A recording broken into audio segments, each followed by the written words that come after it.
Hey there, Mr. Reddit here. Welcome back to another episode of r/entitled People Stories. Our first story we'll be reading today. Karen never shipped my order, so I'm destroying her company. After that, entitled sister tries to have me arrested, then tries to break in and steal our stuff. And after that, make me stand outside in 104-degree heat?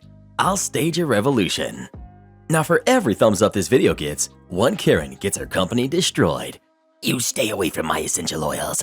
So please smash that like button and subscribe and turn on notifications for new stories from Reddit every single day. Karen never shipped my order, so I'm destroying her company. In May, I entered into an agreement to purchase an antique tapestry for several $1,000s. Per the agreement, I would pay X amount every 15 days until it was paid, at which point the tapestry would be shipped to me. I made sure that everything was in writing, official invoice, tracked electronic payments. I made my payments, not a penny was late. It was paid off at the end of August. Seller wrote to me confirming that it was paid off and that she would send it out the next day and send me the tracking number. A week passed and nothing arrived. No tracking number, no tapestry. Every couple of days, I would ask for the tracking number and was answered with promises to get it out the next day, followed by excuses as to why it hadn't gone out yet.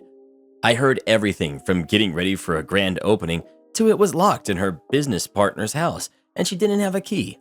At one point, she even asked me to drive 5 hours to meet her to pick it up in person. I don't have time for that. At the end of September, after a month of broken promises and flimsy excuses, I requested a refund, which she didn't even acknowledge, but promised to get it out the next day. Today, a week into October, I called my card company and asked for a reversal, as I was near the cutoff to file a claim for the first payment. I filed the invoice and submitted the entire string of conversations.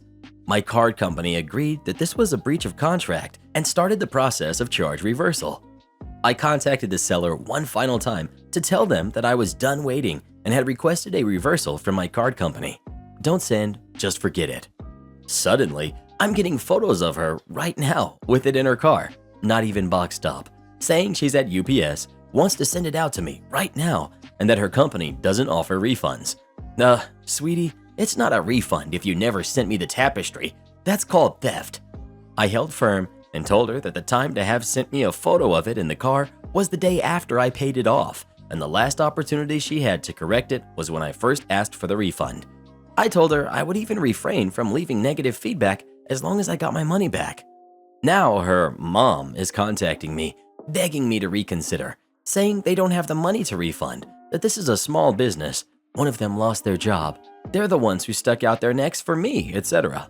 Not sure how they came to that conclusion, since they have both my money and the tapestry. They don't have the money, and I'll tank their business. The mom has even gone so far as to say she'll personally pay for it to be overnighted to me. I am done. I demanded a refund. I lived with super heavy furniture moved out from the walls for over a month anticipating delivery, and I just had it all put back in place. Am I the jerk for insisting on a refund at this point? Well, who do you think is the jerk? OP or the seller? Please let us know. Definitely the seller. Treat your customers like that and you deserve to go out of business. Entitled sister tries to have me arrested, then tries to break in and steal our stuff. We come from a big New York Italian family. My older sister and I are total polar opposites. She was boisterous, very popular, very full of herself, and self-obsessed. Never finishes anything, never finished school, can't hold a job, etc. I, very small, thin, tomboyish, uncoordinated, clumsy, very shy, bookworm. I did not have many friends and usually was wandering alone somewhere or reading. I've had a job since I was 13. Long story, but all ties in as it's only within a few days of it all happening. We are both adults and are both married. My sister has a son and I'm pregnant with my first child. After giving birth, we moved back to the city my family lives in. My older sister is having marital issues and is getting ready to leave her husband. My husband and I had a decent-sized house that we were renting from my uncle. A friend of ours from college was staying in one of the rooms. After a discussion, we decided to invite my sister and her son, who was almost 5, to move in with us as a live-in nanny. We let her know that she would not have to pay any rent or utilities and that she would need to watch my daughter whenever we needed for work. She readily agreed. My husband and I worked opposite shifts, so this was perfect for us. We moved her in right away. We had her sign a paper agreeing to the whole thing. Nothing technically legal, but just something we can refer to later if needed. Things went south pretty quickly. I will be paraphrasing as this was a long time ago and exact wording won't be possible, but pretty spot on. Firstly, let me note that my older sister had gained a substantial amount of weight, which made certain areas of her upper torso much larger than before. We get up one morning to make coffee. Our roommate is already up. My sister comes out wearing nothing but a very baggy tank top and drawers that were much too small for her. My husband spit out his coffee. Our roommate walked in and immediately walked back out. I told my sister to go change. She huffed, put her hands on her hips, and loudly yelled, "This is my house too. I'll dress how I want." I told her to take some pride in herself and go put something on. She stomped off like a kid, dressed, and came back out. My husband asked me loudly, on purpose so my sister would hear, "This isn't going to be a problem with her going forward, is it?" I looked dead at her face and said, "It better not be, right?" She looked at me, rolled her eyes, and said, "Fine, but that just means these idiots," pointing at my husband and roommate, "don't know what they are missing." Still full of herself. Fantastic. This has only been about 2 weeks since moving her in. The next day, our roommate came to us and said that he believed my sister may have taken money from his room. He stated that he left a small amount of cash on his nightstand and it was gone now. His door was always closed, but it was open when he came home. My sister, unfortunately, has stolen cash from me many times when we were kids growing up, so I knew it was probably her. I went to confront her about it, knowing full well she took it. Again, she immediately started off by yelling as loud as she could, "I did not steal anyone's money. You always blame me for this, and you never have any proof." Her son came running around the corner with a fistful of dollars and a big smile. "Is this the money, Mama? The money you said we could go get McDonald's with?" I stared at her and then at my nephew. She walked over to him, took the money from him, and told me, "This is my money. I already had this before I moved in." The one thing she hadn't noticed was mixed in with US dollars were some Mexican pesos. Our roommate's family lived in Tucson, Arizona. His father was a professor at U of A and was of Mexican descent. They would often go south of the border to visit as they had a very large extended family. I quickly snatched the money from my sister's hands. I examined the money, and when I pulled out the pesos, I again stared at her. I said, "And just what did you think you were going to do with these?" She slammed her fist in the wall and told me to buzz off in Italian and stomped off and slammed her door. My nephew stood there almost in tears. He was scared and upset. He and I had a wonderful relationship, so I sat him down and told him that everything was okay and not to worry. I would bring him to McDonald's and get him the bestest Happy Meal ever. This brightened him up and he went skipping off. The next day, we started our work week. I gave my sister our schedules. I went over everything with her. As my daughter had been premature, there was a little bit of extra care involved. She was a few months old now, but she was very small and had a severe lactose allergy. My sister then mentioned that a friend of hers wanted her to go out and party the next night. I told her that she knew she had to watch the baby. She knew several weeks ahead of time what my schedule was and had agreed to it. She said, "I never get to go anywhere, and now that I'm free of that man, I want to go party. Can't you have that guy who lives here watch her?" I said, "That guy is our friend. He's not in town, and it's not his job to watch our daughter. It's your job. You agreed to live here rent-free to watch her whenever we need it." She rolled her eyes and stated, "This is ridiculous. It's one darn night. Can't you figure something else out?" I told her, "If you would like to pay for a babysitter to come over, then fine. But if not, then you will do as you agreed." She said, "Fine." Everything went fine the first night. Came home, baby asleep, sister and nephew asleep. Note on the fridge from hubby stating all seemed good. I go to bed. I'm woken up about 3 hours later to hear kids screaming and laughing. I get up, go out to the living room to see I have a house full of kids and some of my sister's friends, including the one that wanted her to party, sitting on the couch and stairs. I immediately say, "What the heck is going on?" My sister and her friends look up. One of the friends says, "Uh-oh, party police." I grabbed my sister's arm and pulled her to the kitchen. "What the heck is going on here? I'm trying to sleep." She replies, "Since I cannot leave, I invited my friends over to have some fun." I'm really irritated at this point. Your friends need to leave immediately. You did not ask if you could bring all these people here, and it's a work day/work night for us. Have some respect. And you know my daughter cannot have a bunch of people around her. She's still too vulnerable. My sister waves her hand and replies, "Oh, give it a rest. She's in her crib. No one is near her. And I need my friends. I need to socialize. I haven't been able to have fun in years." I insisted again that her friends leave now. I reminded my sister that no matter what she thinks, this is my house. She stomps off again and asks everyone to leave. I get up to go to work that evening. Everything seems to be fine. My nephew bounces in, happy as always, thrilled with his Happy Meal toy we got him the other day. My sister brushes past me, literally bumping my shoulder. I stare again at her. She mumbles something under her breath and heads to the kitchen. I walk in after her and she turns and stares at me. She slams a jar on the counter and immediately starts yelling at me. "I didn't know I was going to have to watch your dang kid all the time. I want to go do my own thing." Shocked, I asked her at what point did she not understand that she would be a live-in nanny to watch the baby whenever we were working. She said, "That's not the point."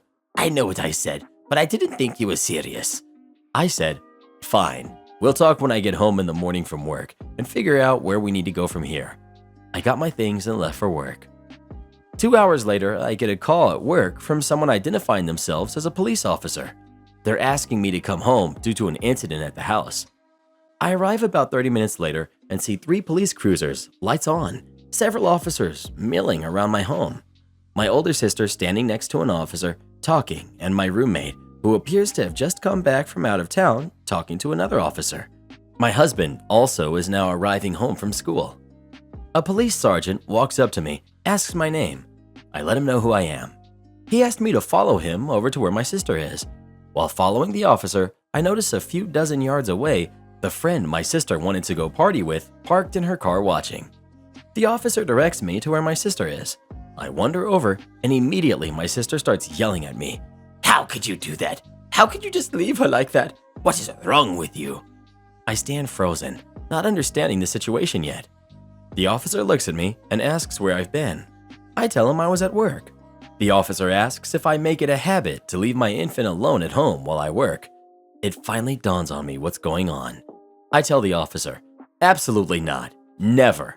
My sister here was hired to be our live-in nanny and was to be watching her tonight. She watched her last night as well. She has the schedule in detail and we have discussed everything at length." My sister immediately shouts, "That's a lie. I had no idea you were going to work. I was leaving with my friend to go out for the night when I heard the baby cry. I had no idea you left her here. I figured you guys had gone out for the night." Our roommate and my husband join us. My roommate says he came home to find my sister on the phone with the police accusing me of abandonment. My sister's friend was in the house telling her to hurry so they wouldn't miss the drink specials at a local bar. My husband goes in the house with an officer, shows him our work schedule on the fridge, my sister's room, and the baby's crib in her room. He then shows him the paper we had her sign with all the agreed to info. Another officer goes over to the car parked down the street and tells the friend to come over. The officer starts to question the friend about the phone call. My sister immediately starts yelling, "She has nothing to do with this. She was here to pick me up when we both heard the baby crying." I tell the officer that this is par for the course with my sister. She made all this up. My sister again starts screaming at the top of her lungs, "This is all a lie. I don't know what she's telling you, but it's a lie. I had no idea the baby was here alone," and starts to fake cry. And just as things seem ridiculous enough, my nephew is brought out crying and telling the officer holding him, "But mommy said it was okay to leave the baby, that auntie would be home soon, and we were going to go out." I started to laugh. I almost bent over laughing as my sister reached for her son, saying, "He doesn't know what he's saying." My nephew said, "Mommy, don't lie. You said we were going to go play." That was awesome. The look on her face and the officers' faces were priceless. My sister had fabricated this ridiculous story and called the police, all so she didn't have to work and could go out drinking. The crib was in her room. The work schedule and the signed paper, plus out of the mouths of babes, my nephew telling his mommy not to lie in front of half a dozen police officers.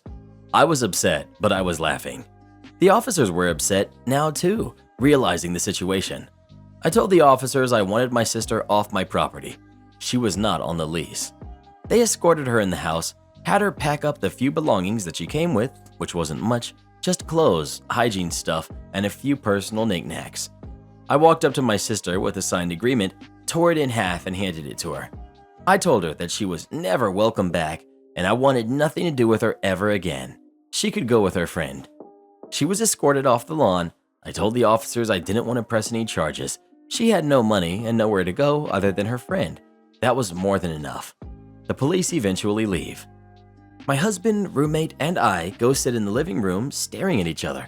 We have no words. We just sit for a while. The next day, husband is off at work, roommate is sleeping in. I take baby to go to a doctor's appointment and the grocery store, then to stop at my dad's place for a brief visit. I left a note on the fridge letting my roommate know where I was.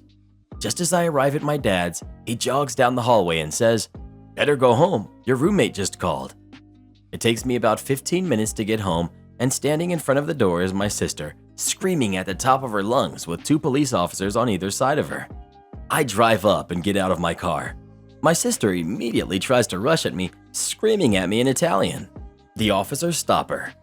My roommate comes around the backyard, having come out of the back door instead of the front where my sister was. I ask, "What the heck is going on?"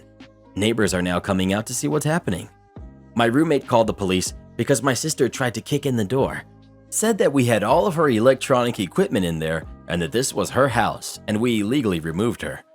When he wouldn't let her in, she began kicking and pounding on the door and screaming at the top of her lungs.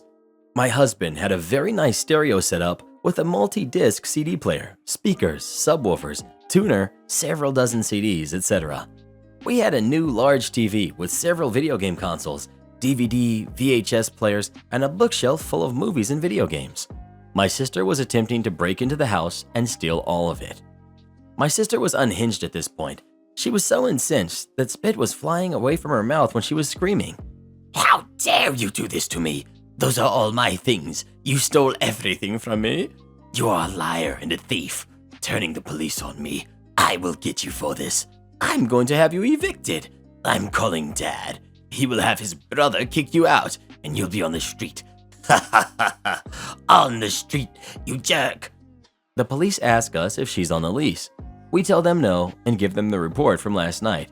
He looks at the report, nods, and says, "Oh, this is that place. Yeah, we heard about this. Is this the same lady that called in the false report last night?" I tell him yes, same person. The officer asks if I would like to trespass her. I tell him absolutely. He turns to her while his partner takes out some papers and starts writing. He gives her the spiel regarding the trespass order. The officer looks at me and I walk over and quietly say, "See that car parked 2 houses down? Yes, that one. Can you issue the driver a trespass order too? That is the other person from last night." The officer waves over the car. They tell my sister if they have one more incident with her, she will be under arrest. She stomps off down the street to her friend's car, literally screaming at the top of her lungs everything you can imagine in English and Italian. We thank the officers and they take off. I talk to my neighbors and apologize for the trouble. Most of my neighbors are elderly and very understanding. A retired Navy officer next door says that he will be happy to keep an eye on the house for us when we aren't home. I thank him profusely. He pats his truck and says, "Your sister is a nut." I agreed. I head back over to Dad's place to visit and go over the last 2 days' events. While baby is inside sleeping, my dad and I go to his garage to do some work on a project car of his. Being the only kid of his who knows how to work on cars, this is our thing. We bust a few knuckles, have a couple of drinks, and just hang out for a while. A couple hours later, we hear a car screech to a stop in front of the house. He has a very long dirt driveway, so the car was still on pavement. Out jumps my sister, red-faced and fuming red. She immediately starts stomping down the driveway, fists balled up. My dad and I are sitting on the edge of the car near the engine, hood up, staring at her. She starts screaming. "Did she tell you she kicked me and your grandson out on the street? Did she tell you she lied to the police about abandoning her daughter? Did she tell you that she called the police on me when I tried to get things she stole from me? I am the victim here, not her. I want her evicted from Uncle's house. I want you to call him now and kick her out. She has no right to do this to me. No right to be here." My dad looks down at me and I shrug. She stops about 30 feet in front of us. She literally starts jumping up and down. "I want her kicked out, now, now, now!" Seeing a 25-year-old woman jumping up and down, screaming like a 2-year-old was quite the sight. My dad looks at her. My dad can look at you and make your bones freeze. The look of death. My sister immediately stops and says, "No." That was it. Just no. Turns around and starts working on the car again. I smirked at my sister. Enraged, she starts screaming at me again. My dad slowly turns around, takes 2 steps towards her, and in a deep, loud, reverberating voice says, "Basta!" Kinda means enough. "You will not behave in this manner. You will not talk to your sister until you can be civil. Go away now." You do not ever disobey my dad. My sister, still red-faced, turns around and walks off to the car, gets in. Her friend revs the engine of her very old beat-up sedan, screams, "Forget you both," and takes off. My dad turns around and says, "Well, how about some pizza?" Takes another drink and goes back to working on the engine. I haven't spoken to my sister since. My daughter is now 27. Make me stand outside in 104-degree heat? I'll stage a revolution. This took place during the first summer of lockdown where I live. Some context for you. My town is basically on the edge of nowhere. We have a medical center for basic stuff, but a full hospital is 30 to 40 minutes in any direction depending on where you choose to go. With that in mind, we get people from a huge surrounding area that go to our town center for tests, simple medical exams, etc. Maybe as many as 50 small communities use our center on a daily basis, so it's constantly busy. The center itself is quite small compared to hospitals in the city. The various clinics and a basic ER take up most of the space, with an area by the front doors for the public to sit in if they're waiting for a ride or something visiting a doctor. It is that waiting area that is the cause for my story today. One day during the first summer of lockdown here, I had to go to the medical center for tests. Some things to know about me. I'm challenged with multiple disabilities. I am legally blind, have significant mobility and balance issues, and a rather severe heart condition. As such, I use a walking frame and travel using the city's provided disabled transports. That particular day, I had finished my tests early and had 45 minutes to wait until my transport was scheduled to return to pick me up. I figured, no problem. I will just sit in the waiting area and, well, wait.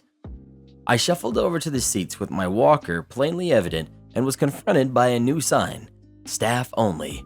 Say what now? I looked around at all the empty seats and vacant tables and turned to the clerks at the entrance. Me. "Can I please have a seat in the waiting area until my transport comes back?" Clerk, coldly. "No, it's staff only. You need to wait outside." Me. I can't stand for 45 minutes waiting for my transport," gesturing to my plainly apparent walking frame that I was clearly leaning heavily on. Clerk. "Not my problem. There are benches to sit on outside." Me. "The benches are full, and we're supposed to be social distancing, not cuddling up to random strangers on a park bench." Clerk. "If you want, I suppose I could let you take a wheelchair out and sit in that." Me. "How am I to manage a wheelchair and my walking frame at the same time?" Clerk. "Again, not my problem. If you want, you can call center management when you get home. Are we done here?" Me. "I guess we are done, huh?" and went outside to find a spot to wait. Well, I stood outside for the 45 minutes while the sun beat down on what turned out to be 104 degrees Fahrenheit day. As I stood there, I noticed that there was a line of patients growing steadily longer, also standing outside in the heat, waiting to be let into the building.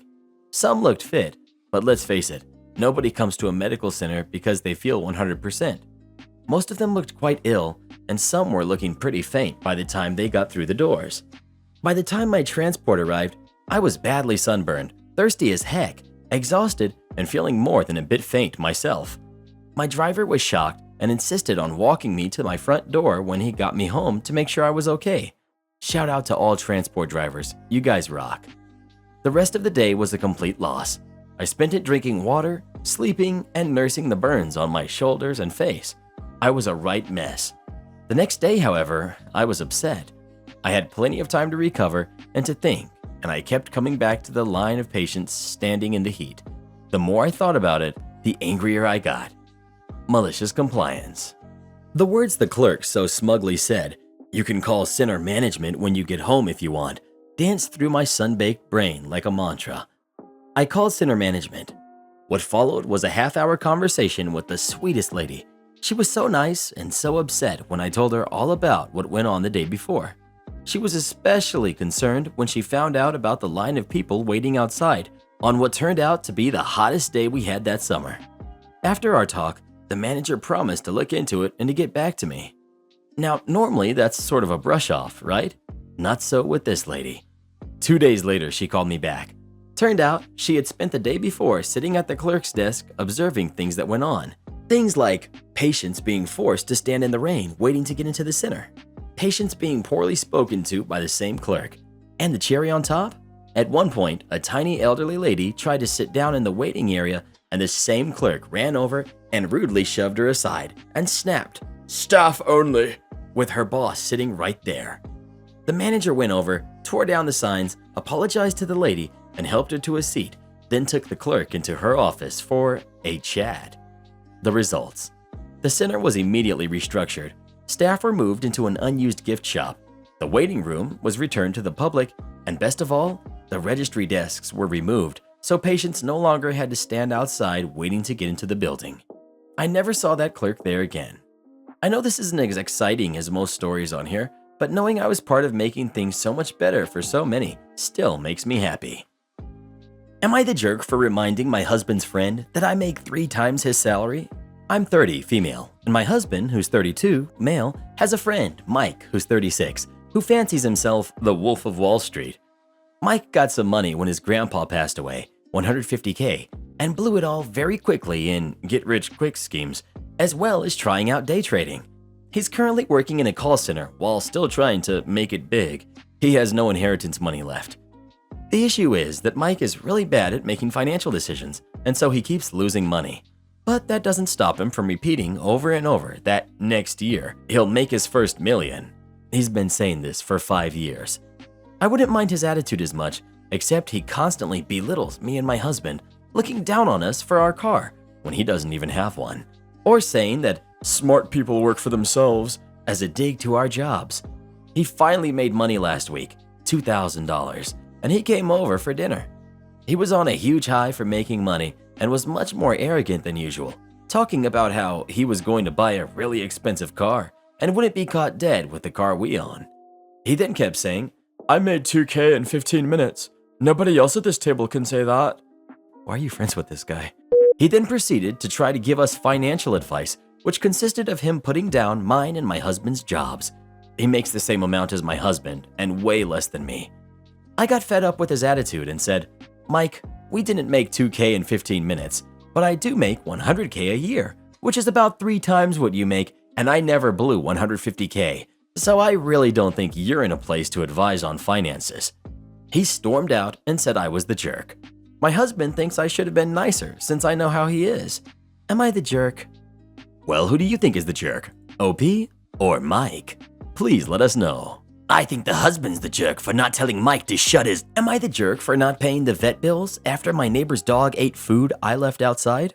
This week, I, 28 female, hosted a family gathering. The people there were my sister and her family, 4 in total, my brother and his wife, my boyfriend, and mine and his parents. I live relatively out in the country, so it's not exactly common for whole properties to be fenced. Usually it's just fences for animals. Since it was nice out, we ate lunch outside. Some of the food wasn't immediately brought inside after we ate, including some desserts that were mostly chocolate and a bit of fruit. I figured the food would probably be fine being left out for a little bit, and if not, it could just be thrown away. The food was covered too. After we ate, we went down to the small pond that's on my property for a little bit, probably half an hour or 45 minutes. It has a nice dock and a view of the trees and is a great place to spend some time. When we got back up to where the food was left, the neighbor's dog was on the table eating the food and had ripped the covers off. I got my neighbors and they apologized, but asked what the dog had eaten. I told them, and some of the food was toxic to dogs, chocolate, grapes, etc. They started freaking out and rushed their dog to the vet. Yesterday, they contacted me and asked if I would pay the vet bills. Their dog survived, but needed extensive care and had racked up quite a bit in vet bills. I offered to pay a quarter of the bills, but they wanted all of it because the food she ate was mine. I told them if they hadn't let their dog on my property, it wouldn't have eaten my food. They said that it had accidentally gotten out and they didn't mean to, and that I should pay all the bills. I then made a remark about how they should pay for the food the dog ate, but they weren't amused and got more upset. I told them a quarter or nothing, and they're still upset about it and want me to pay more. I did leave the food out though. Am I the jerk for not paying the full cost? Well, who do you think is the jerk? OP or her neighbors? Please let us know. I'm sorry your neighbors are so stupid, but I am glad the doggo is okay. And please don't pay anything for those vet bills. These idiots need to learn to keep their dog off your property. Support our channel by joining as a member today, and we'll give you a shout out in our next video. Or come watch this video next. You won't believe what Karen does in that one.